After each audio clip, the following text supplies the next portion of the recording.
Et oui, nous sommes donc dans la suite de l'épisode 10, partie 2, la valse infernale. Nous avions laissé nos trois aventuriers. L'ancien soldat, Gregorovic, Ivan Gregorovic, et ainsi que le professeur Claude von Lieberstein et l'intrépide William Wilson, gentleman et évidemment montagnard de son état. Ils étaient partis faire un casse dans un des entrepôts de Jeffrey Lang et ils ont eu une sorte de contrat, un contrat assez spécial, un contrat malgré eux, fait avec Thanatos. Thanatos qui n'est que l'avatar de la mort.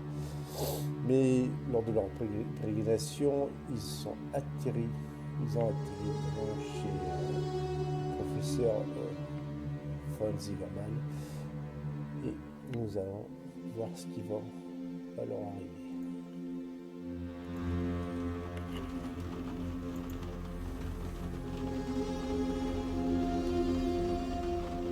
J'essaie de reculer, d'éloigner de la sacoche. D'accord. Que fais-tu du coup? T'as que quelques secondes pour agir. Quelle va être ton action? Je vais essayer de m'éloigner. J'utilise mon artefact pour pouvoir me camoufler. Ah, c'est bien. Donc du coup, tu utilises ton artefact, tu réussis à te camoufler et ça va te permettre de réescalader plus ou enfin, on va dire l'espèce de grillage et de revenir dans la cour intérieure. C'est d'ailleurs ce que tu fais, je pense. Ou tu préfères rester sur la... Oui,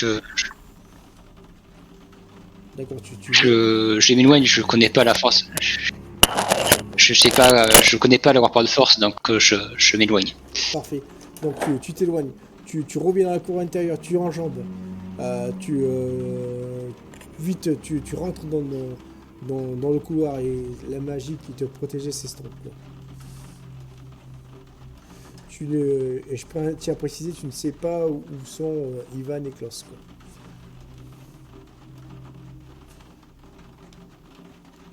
Désolé, ça a coupé.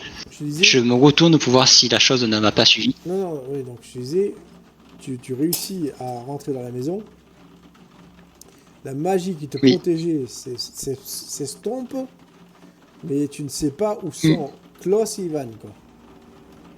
Tu vois ce que je veux dire? Vu qu'ils t'ont quitté, enfin tu les as quittés avant que tu saches où était Klaus, quoi.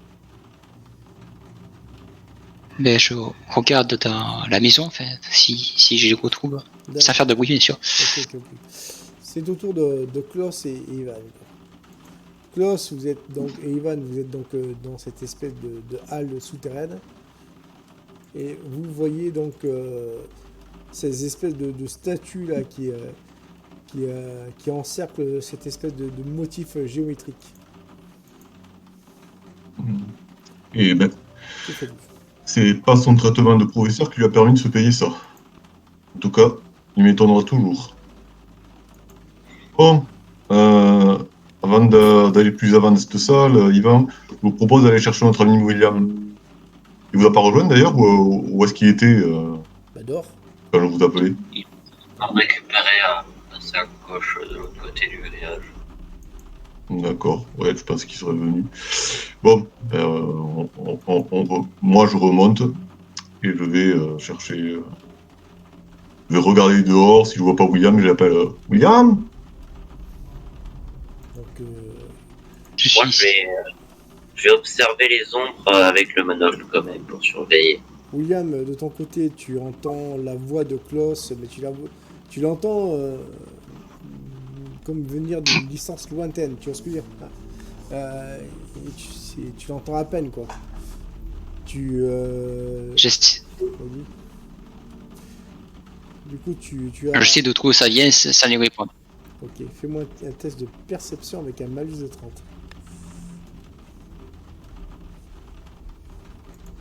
Ah, Malheureusement, tu ne trouves pas, tu cherches, et vraiment, c'est le plus marrant, en fait. Ce qui se passe, c'est que non seulement tu ne trouves pas d'où vient cette voix, mais en plus, plus ça va, plus comment dire, la tonalité de la voix de Klaus s'estompe, quoi. Et toi, Klaus, tu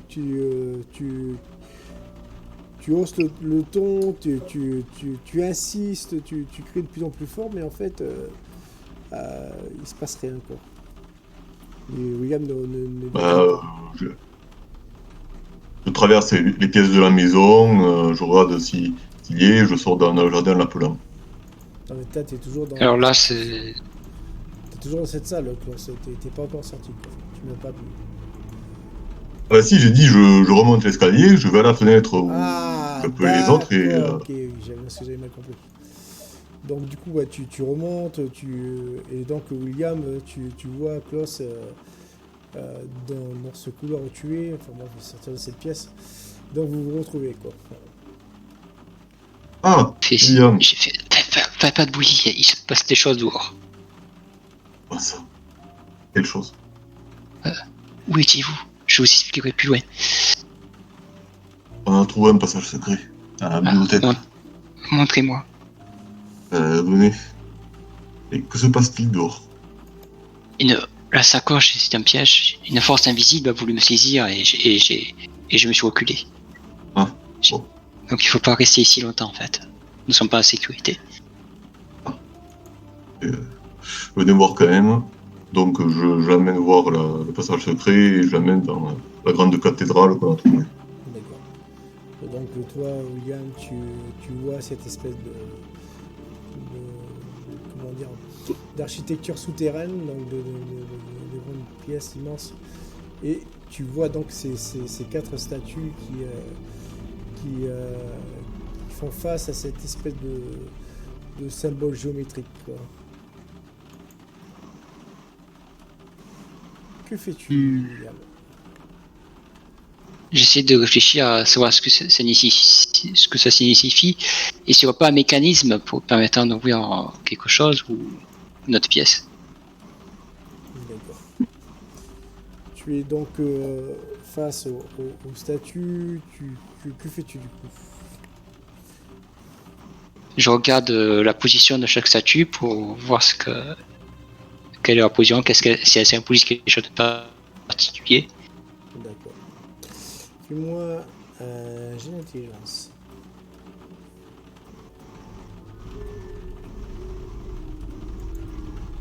« 16. Ça passe très bien. Donc du coup, tu vois, donc on va revenir sur la photo. Tu vois donc la photo là, donc enfin la statue, excuse-moi, en bas à droite qui pointe donc au sud-est, donc à gauche sud-ouest, etc., etc. Et quand tu vois l'espèce de figure, comment dire, géométrique au niveau du centre donc, de cette illustration, tu as un éclair de génie. Tu dis, mais ça se trouve, ça serait en relation au continent, enfin tu vois ce que je veux dire, un qui représente l'Asie, l'autre l'Amérique du Sud, l'autre l'Afrique, et le dernier plutôt l'Eurasie et l'autre l'Amérique, quoi. Et donc tu vois des espèces de symboles qui représentent un animal donc, de chaque continent. Et donc tu finis par appuyer sur les symboles adéquats et ça fait ouvrir une espèce de comment dire de tiroir au niveau de la statue qui est en dehors, quoi.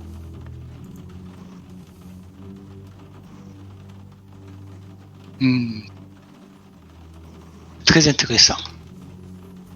Du coup, je m'approche pour voir ce qu'il y a à l'intérieur.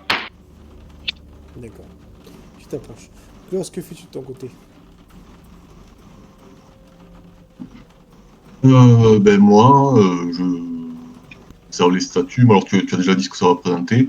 Donc j'observe le reste de la salle. Qu'est-ce que ça peut bien être? Qui a pu bien construire ça? Je pense que c'est une cathédrale, mais je suis pas sûr que ce soit une cathédrale. Alors j'essaie d'identifier l'époque, le type d'architecture, qu'est-ce que ça peut vouloir représenter. Est-ce que ce lieu a une symbolique religieuse? Voilà, est-ce qu'il a été fait comme ça? Très très bonne initiative, une excellente initiative. Fais-moi juste un jet d'intelligence pour réaliser ton idée. Avec un bonus de 10, tiens. Ça passe quand même. Réussi. Effectivement, ça a un style très gothique. Gothique dans le sens médiéval, quoi. Et tu reconnais la patte du Saint-Empire romain germanique, forcément, quoi. Et tu vois donc plusieurs inscriptions avec dont une qui lie un personnage historique du Moyen-Âge qui s'appelait plutôt Zygmunt Offenbach. Et ce nom fait écho à Marcus Offenbach, peut-être son ancêtre, quoi.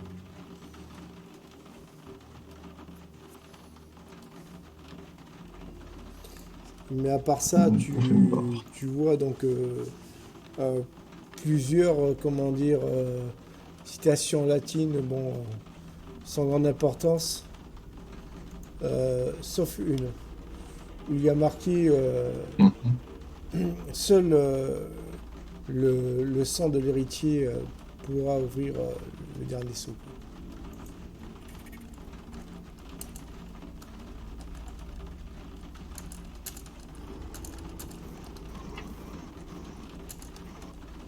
D'accord. Ça de l'héritier, ça me fait passer au sein de Marcus, mais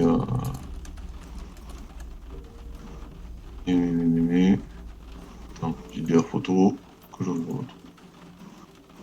On va suivre. Tu me rappelles qui c'est Marcus Offenbach déjà? Marcus Offenbach, vas-y, dis. Alors donc Marcus Offenbach, du coup, c'est un occultiste qui donc fait partie d'une organisation de magiciens qui collaborent donc avec l'organisation dont fait partie Ivan et Victor, et donc qui collaborent effectivement avec vous. C'est un personnage qui est assez important parce qu'il a une forte influence dans tout ce groupe, et du coup c'est un magicien très puissant. Et du coup, Victor a beaucoup collaboré ces derniers temps avec lui, donc Ivan l'a vu plusieurs fois aussi.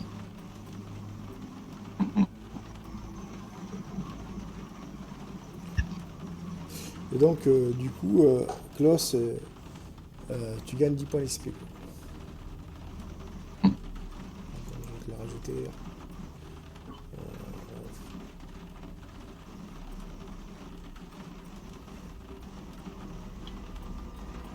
Tu te les rajoutes parce que j'ai pas tes XP. Alors par contre, je les dépense comment les XP? Je t'expliquerai plus tard. En fin de partie. Donc du coup, voilà.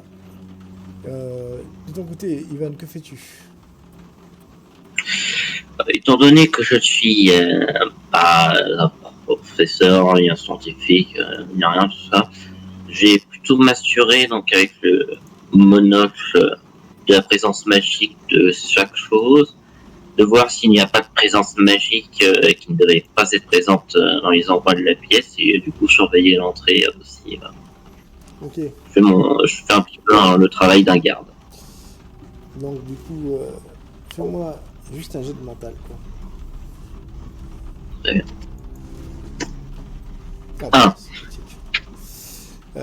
Ce qui se passe, Ivan, c'est que tu regardes, tu balayes du regard donc la pièce. Tu ne vois pas d'apparition négative, néfaste tout autour de vous. Par contre, tu sens que cet endroit est chargé d'une certaine magie, mais aussi chargé en termes de pièges. Du coup, je vais dire à tout le monde, ne bougez pas. Il y a des pièges partout. Il faut faire attention. D'accord. De toute façon, De ton côté, Ça ne nous avance pas plus de retrouver. Cette crypte ne nous avance pas de savoir où est Wolfgang. Oui. De ton côté, William, tu es donc face à ce tiroir qui vient de s'ouvrir. Et arrivé donc devant le dit tiroir, tu vois une sorte de boîte, de coffret. Quoi. Je mets le monocle pour voir si ce coffret est magique, déjà. Et effectivement, il est magique. Mais il a une particularité, ce coffret, c'est que tu vois qu'il y a là une espèce d'ouverture où on peut glisser un doigt. Quoi.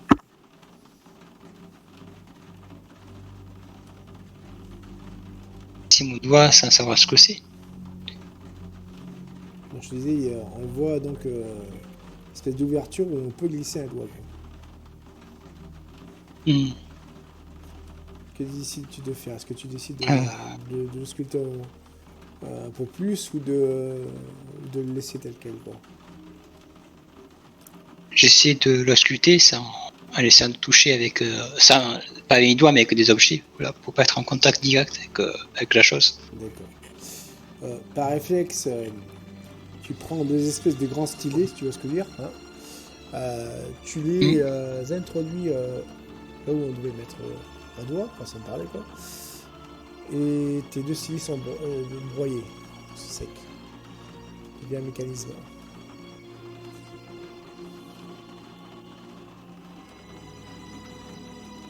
Et rien ne se passe. En fait, quand tu mets les stylets, tu entends une espèce de mécanisme qui se déclenche, tu vois. Tu entends comme des sortes de lames rotatives. Et tes deux stylets, en fait, tes deux morceaux de métaux sont carrément broyés, quoi. Mais rien ne se place. Donc c'est assez. Voilà. Et je vois pas d'autre moyen d'ouvrir ce coffret-là, en fait. Pour l'instant, non. Si ce n'est qu'il y a une sorte d'inscription. Fais-moi... Non, toi tu peux pas il y a juste Klaus qui va pouvoir la traduire. Donc du coup... Est-ce que quelqu'un peut venir ici? J'ai des choses que j'arrive pas à lire. Professeur? Montre-moi ça. Alors, ne touchez pas, parce que je pense que c'est assez dangereux. Et ne mettez pas votre doigt ici, parce qu'apparemment, ça découpe assez bien.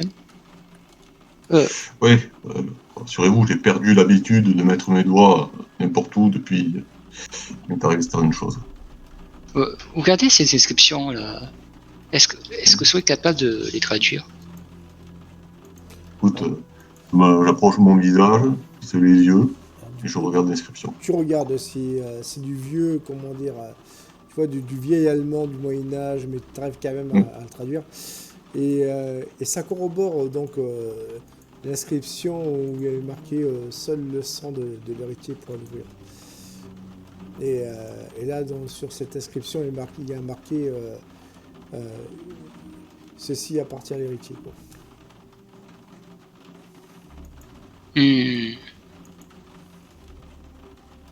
Écoutez, je suis en train de me dire, plutôt que de chercher Wolfgang, on devrait se mettre à la recherche de Marcus Offenbach et lui montrer cette pièce.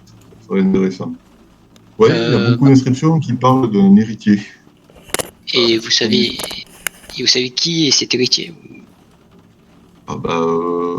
Cette pièce est dédiée notamment à un certain Sigmund Offenbach. Peut-être un ancêtre de Marcus que vous connaissez. Ah, et Marcus, c'est une hypothèse. Je ne sais pas du tout. C'est tout le nom qui peut être là. L'autre, ce que je me demande, c'est comment cela se fait que ce soit sous la maison de Wolfgang Zimmermann. Mais bon, ça c'est encore une autre chose. Je demande s'il faut le prendre l'objet ou le laisser ici, où c'est qu'il soit le plus en sécurité. Il faudrait déjà savoir si ce serait dangereux d'enlever l'objet. Oui. Marqué, ceci appartient à l'héritier. En tout cas, je pense avoir un moyen de comment contacter Marcus Offenbach. Mon maître, Victor Krugman, a eu quelques mésaventures avec lui récemment. Il pourrait rentrer en contact avec lui, effectivement. Nous pouvons effectivement, nous pouvons laisser ici l'objet ici. Je pense qu'il est assez protégé parce que les personnes qui en voulaient à notre ami ici n'ont pas découvert la pièce. Et comme vous dites, ici c'est rempli de pièges en fait. Oui, et sûrement des protections magiques pour tout ce qui est créature mauvaise, à mon avis. Donc autant le laisser ici, il est plus en sécurité en fait. Si nous le prenons, il sera plus protégé par toute cette magie. Non, effectivement. Savino, Oui. la phrase « Seul le sang de l'héritier pour ouvrir le dernier seau ». Est-ce que le seau, alors je suppose que c'est symbolique, c'est un truc qui peut s'ouvrir ici? C'est ça. Alors, ça pourrait s'ouvrir ici, certainement, oui, tout à fait. Et comme ça pourrait s'ouvrir ailleurs, mais on va dire que tu as peut-être 60% raison. Parce que 30% de 60% raison. 60% raison. D'accord. Ouais, mais justement, est-ce qu'ici, il y a un truc qui ressemble à un seau, soit un vrai seau, soit un seau symbolique, ou un truc avec une serrure, ou... Fais-moi un test d'intelligence. Non, en fait, William, faites-moi tous un test d'intelligence, c'est-à-dire.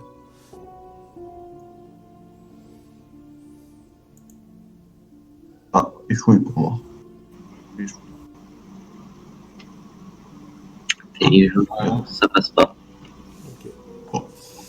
Et malheureusement, vous êtes dans l'incapacité de savoir si c'est par rapport au lieu ou à un objet, quoi. Bien, ce n'est pas grave. Allons peut-être chercher ce Marcus. Attendez, je referme le système en fait. Je remets en place le système. Et je pense qu'on pourrait en profiter pour demander l'aide de Marcus pour le cambriolage par rapport à la sécurité magique. Oui. Est-ce que Marcus Offenbach est lié à Wolfgang Zimmermann? Parce qu'on ne connaît pas ici.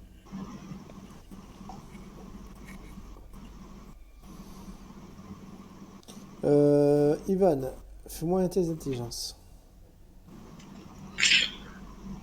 Ça passe. Ok. Tu sais que lors d'une discussion entre Victor et Marcus, à un moment, il y a donc Marcus qui a évoqué le professeur Zimmermann.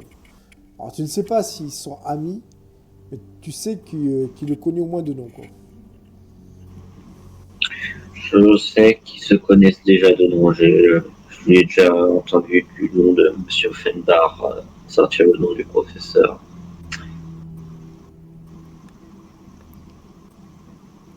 Bon, il n'y a plus qu'à lui demander si quelqu'un sait où il habite. En tout cas, il nous faut un téléphone au plus vite. Alors Ivan et toi William, vous savez où il habite, vous avez déjà été chez lui, quoi. Ouais, bon, on se rend directement. Donc, on a téléphoné.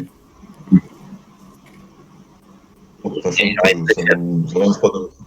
Je préférerais que quelqu'un reste sur place pour surveiller qu'il y ait quand même au moins une petite sécurité. Certainement pas. C'est une bonne façon de disparaître. Il suffira juste de refermer le passage secret, et puis c'est tout. Très bien. Donc vous sortez donc du passage secret, vous refermez comme il se doit, et donc vous allez directement au logis, enfin chez Marcus Offenbach.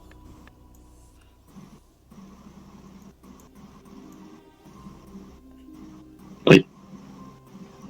Bien. Ok. Je vous laisse parler.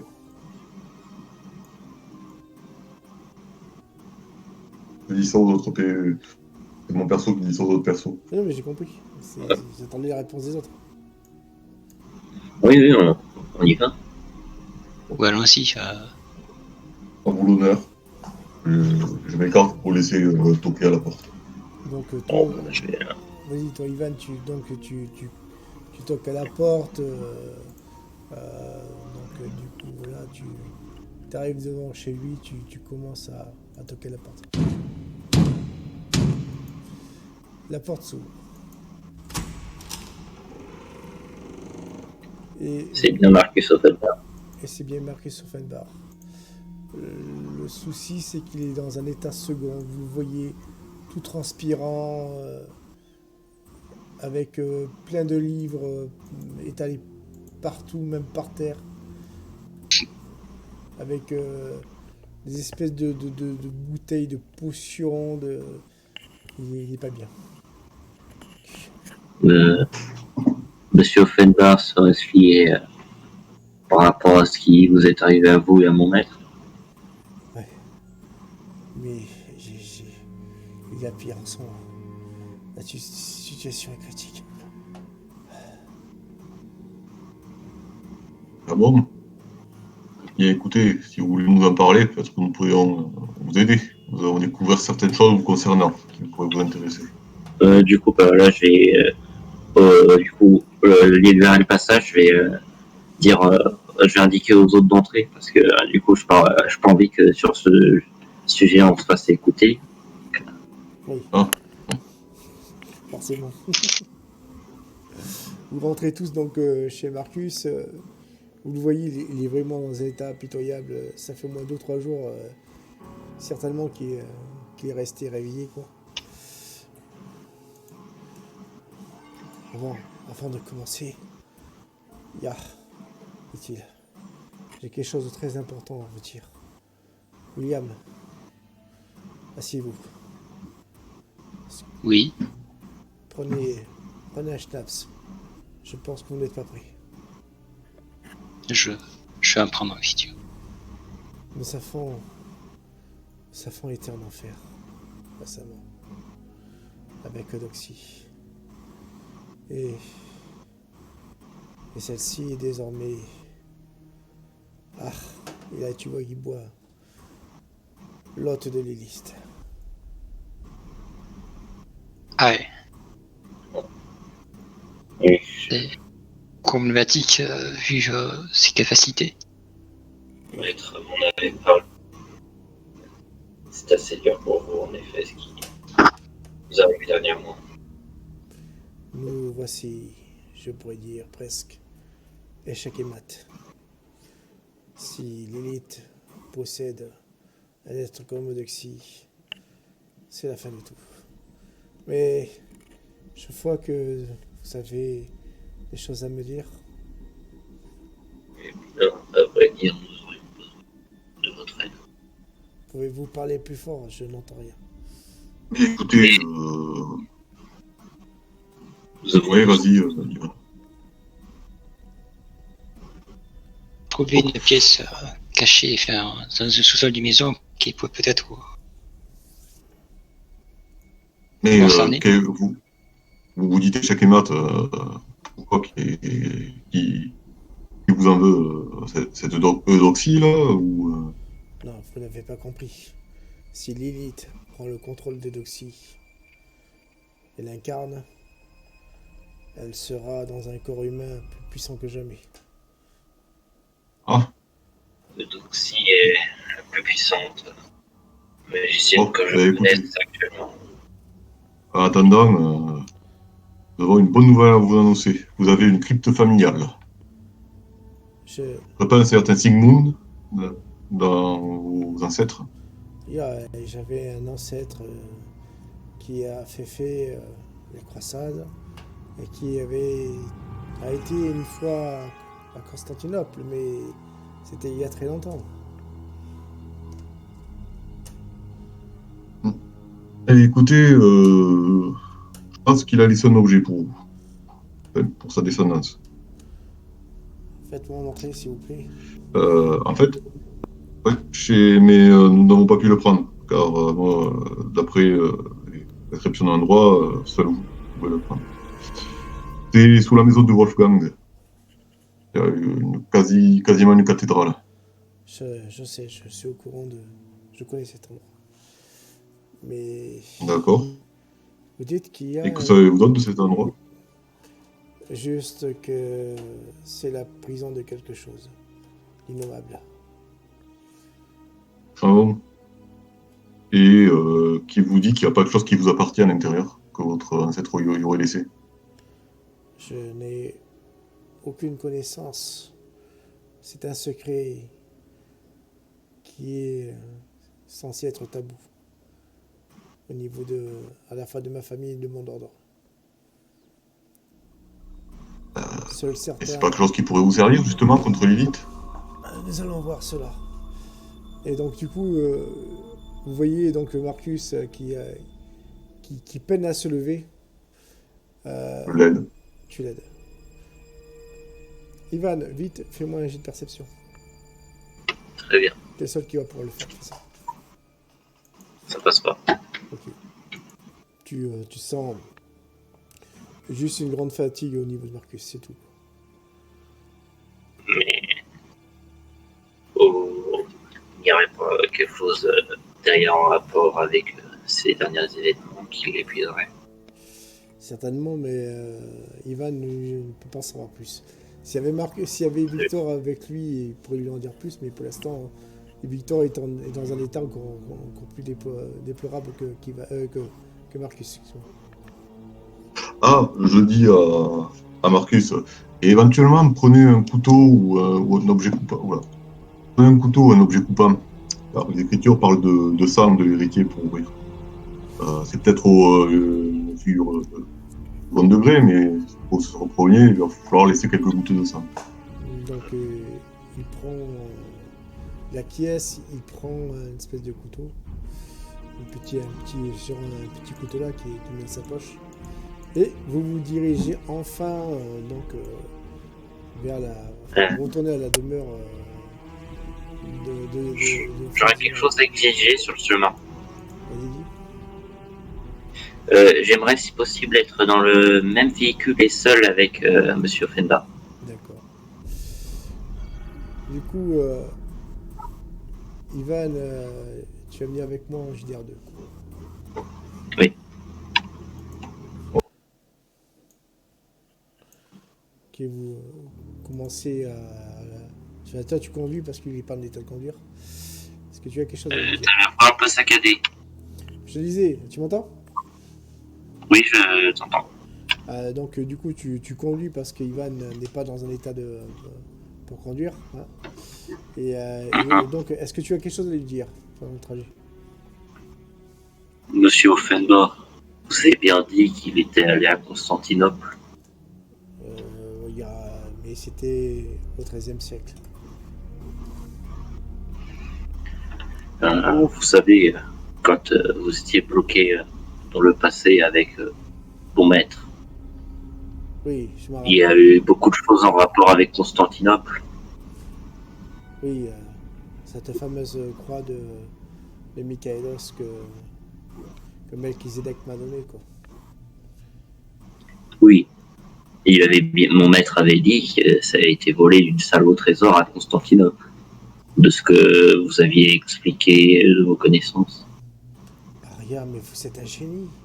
Ça se trouve, l'objet là que nous devons récupérer vient peut-être de cette salle au trésor. Oui, et j'ai aussi une autre information. Dites. Lorsque j'étais récemment pour ma première mission dans un manoir avec Monsieur Barden et nous avons rencontré aussi la journaliste Abigail Fiedler là-bas, l'ancienne hôte de la Devon où vous avez été l'hôte. Nous avions vu des artefacts et certains étaient très anciens et pouvaient sûrement être à Constantinople à ce moment-là.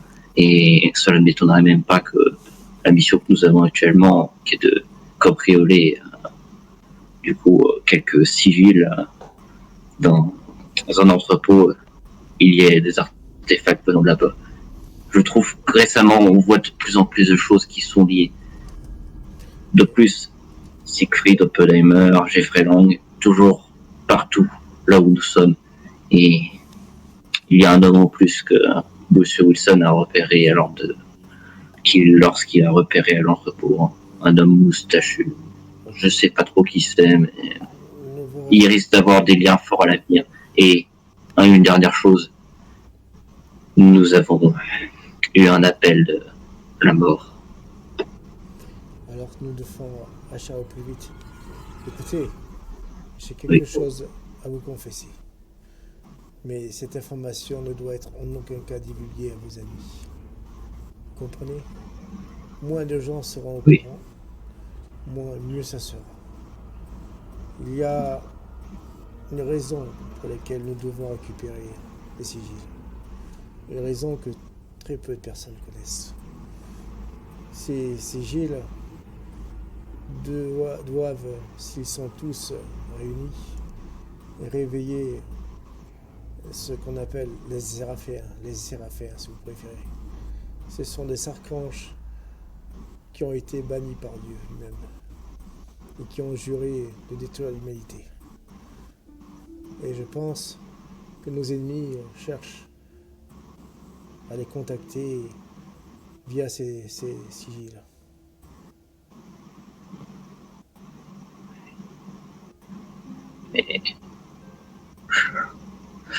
Est-ce que cela aurait rapport avec les prédictions du plan de la mort? Eudoxie avait rapporté à mon maître que d'ici 20 ans, il y a une prédiction qu'elle avait vue à un endroit très rapproché de la mort, il y aurait d'ici 20 ans une hécatombe à mon avis. Et je me demande si tout est lié à ça. Qu'est-ce que vous en pensez? Je pense que vous avez totalement raison. Connaissez-vous le principe du sacrifice? Oui.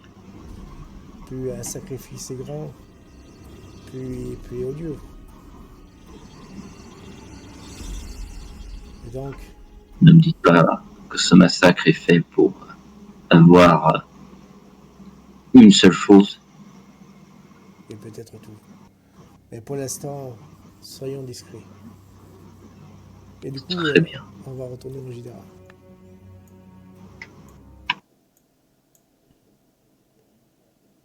Tu me diras lesquels après. Et donc, Oui. William et Ivan, vous voyez donc la voiture conduite par Ivan, non, plutôt Klaus et William. Vous voyez la voiture conduite par Ivan, où vous voyez très clairement Ivan discuter avec Marcus. Que faites-vous de votre côté? Je surveille ce n'est pas subi. Ouais. Ok.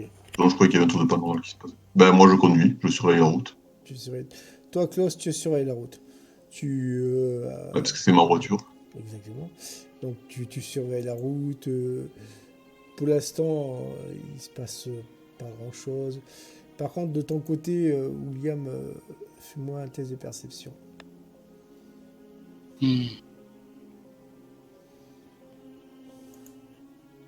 12. Ok, tu ressens la même vibration que tu avais eue en début de matinée. Quand tu avais senti ces deux espèces d'énergie, de forme énergétique qui t'avaient encerclé. Je ressens ça maintenant. Ouais, et ça arrive pas derrière. Accélère, Klaus, il y a quelque chose qui s'approche. Sachant Ok, que j'accélère. il y a la voiture donc d'Ivan qui est devant la vôtre. Klaxonne-le pour le prévenir. Il va signer. Vite. Je me retourne 2 secondes, je remets mon regard devant et j'accélère. Ok, d'accord. Vous accélérez tous. Pour l'instant, l'appui se remet à tomber. Faites-moi... Alors, Ivan et Klaus, faites-moi un jet d'agilité. Ça, si vous allez faire de la compagnie. Très bien. Réussi. Réussi. Vous réussissez à avoir une conduite, somme toute, raisonnable malgré l'appui et l'accélération. Vous continuez à rouler, ça roule le plus. Ça roule, ça pleut. Et faites-moi un jet de chance, c'est ça le dernier.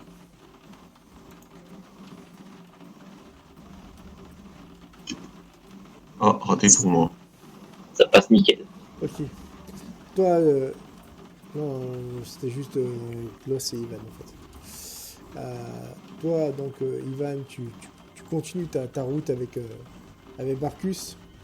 Par contre, de votre côté, Klaus et William sentaient la voiture qui commence à avoir un bruit de moteur bizarre. Et vous voyez la voiture qui commence à ralentir et puis finit par s'arrêter.